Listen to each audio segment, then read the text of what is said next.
This, I can get it out, is the NZXT H1. It is a pretty unique case. I just picked this up recently because, well, it looks freaking awesome, and I wanted to do a special build inside of this beautiful case. And I got the white version of this case specifically because it was the only actual option available at the store at the time, so, you know, I'll take what I can get.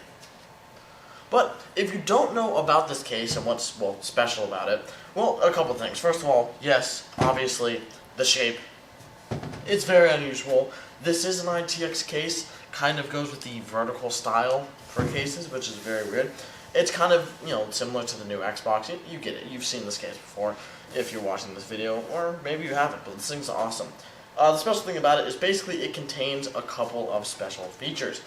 Inside of it, it actually already has a pre-installed power supply and AIO liquid cooler that are both custom made for this case, as well as a riser card for the GPU, etc. So this case is definitely pretty interesting. And today in this video, I'm going to be building a pretty sick streaming / gaming PC in this rig. My goal is to kind of, you know, do some weird things with M.2 slots and adapters and stuff, and try to get a capture card and a graphics card inside this build. That needs to be turned off. So in this video, I'm going to be assembling a good old fashioned, regular old, I don't know, trying to think of words to describe. It's just going to be a pretty sick gaming / streaming PC, with the sole purpose actually being to be my dedicated streaming PC, because I kind of want it to be unique, and this case is nothing if not unique. First things first, what I actually need to do is this amazing peel. Sorry.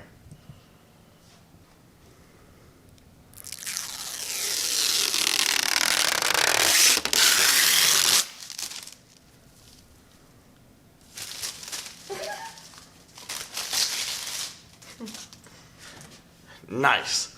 Alright, I'm actually going to put this case away now. I realize the reflectivity of the glass is probably not great. I'm going to put this away because first we got to assemble the actual computer. So let's put this on the ground, and so let's put this away, and let's put together our computer that we're going to be putting inside of this awesome looking case. Alright guys, so first things first, we're going to assemble the PC we're going to be putting in that case. But how am I going to assemble a PC without parts? First things first, I'm going to need a motherboard. Thank you. Screwdriver.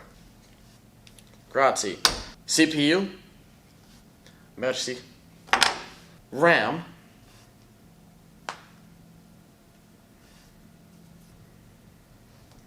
SSD. Other SSD.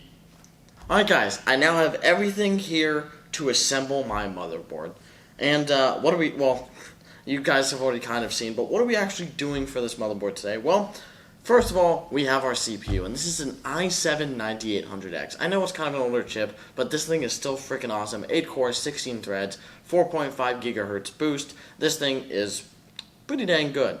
And for a dedicated streaming PC, it's more than enough. 8 cores, 16 threads, perfect. Now, for our RAM today, we have kind of overkill with 64 gigabytes of SODIMM memory. Yes, this is 64 gigs of DDR4 2666 in quad channel SODIMMs. Yes, SODIMMs in a desktop board. I've said it before in many videos, I love this motherboard. This is the ASRock X299 EITX motherboard. It has quad channel SODIMM memory slots for our Intel high-end desktop platform CPU. It also has a SODIMM.2. One of these, and this allows us to actually have 3 total M.2 slots, because there's 2 more. Where are they? Oh. Because there's 2 more on the back. So this thing is pretty insane, and I'm super excited to use it for this build. First things first, let's put in our CPU while the socket is exposed, because I do not want to risk bending any pins in this motherboard that I cannot get a new one of. So, let's install our CPU.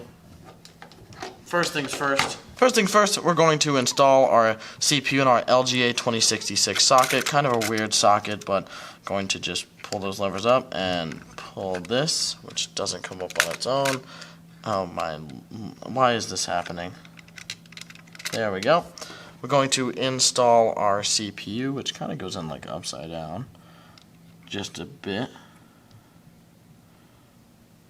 Going to install that just like so. Pop that in. Give it a little whittle. Give it a little.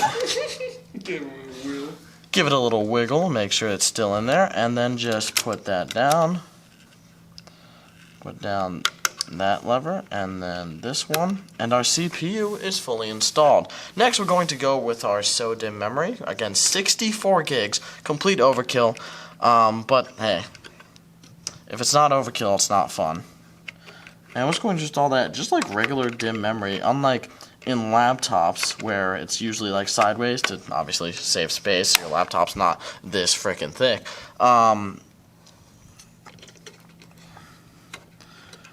So we're just going to install like that. I love boards that have SODIMM slots. So if you are a motherboard manufacturer, which you're not because none of them watch my videos, but if they did, I would tell them, put more SODIMMs. I don't care if it's pointless and dumb. I love them. I want more motherboards with them. That's the point. So next, we're going to install our M.2. So for our build, we're using two M.2 NVMe SSDs.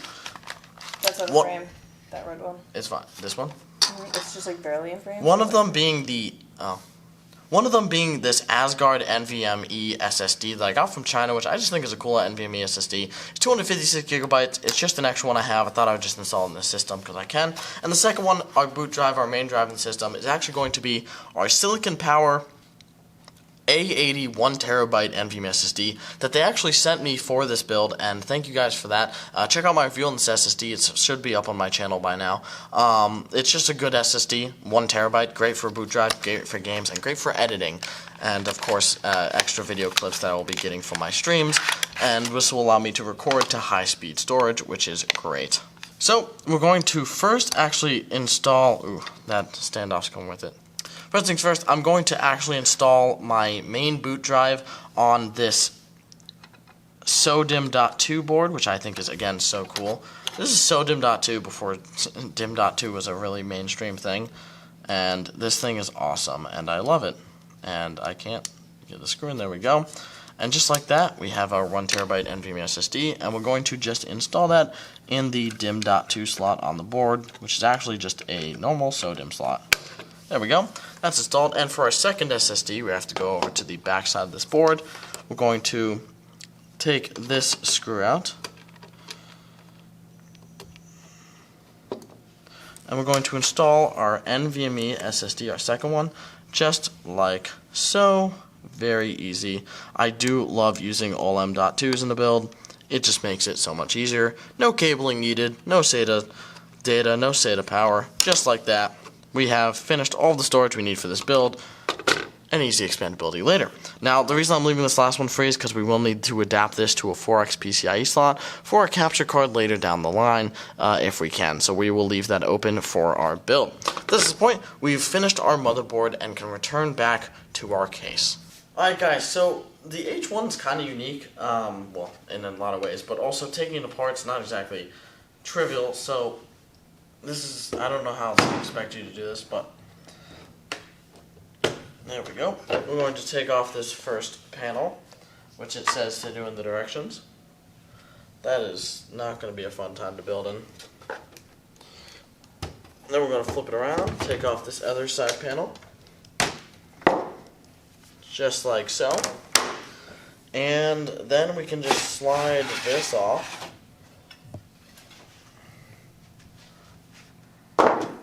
And now we're left with our bare chassis, which is definitely interesting and cool.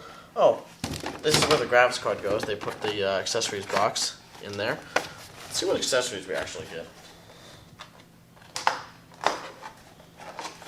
Alright, so we get our power cords, a bunch of zip ties, some adapters, a radiator mounting, and of course power.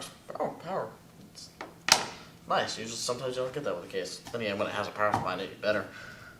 So, as you can see, we got radiator mounting because this case has an integrated 140 millimeter AIO liquid cooler. Now let's play a game. It's called How in the World Do I Put in My Motherboard? Alright, we need the LGA 2066 bracket, which...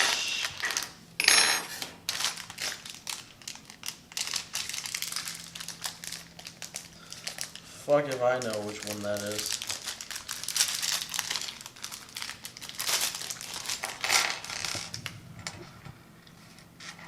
Does this even support LGA 2066? Well guys, small problem. So as many of you know, the NZXT H1 has an integrated AIO. And this is mostly my fault, but I have to, go ahead and just say, yeah, it's my fault I didn't realize that the AIO doesn't support LGA 2066.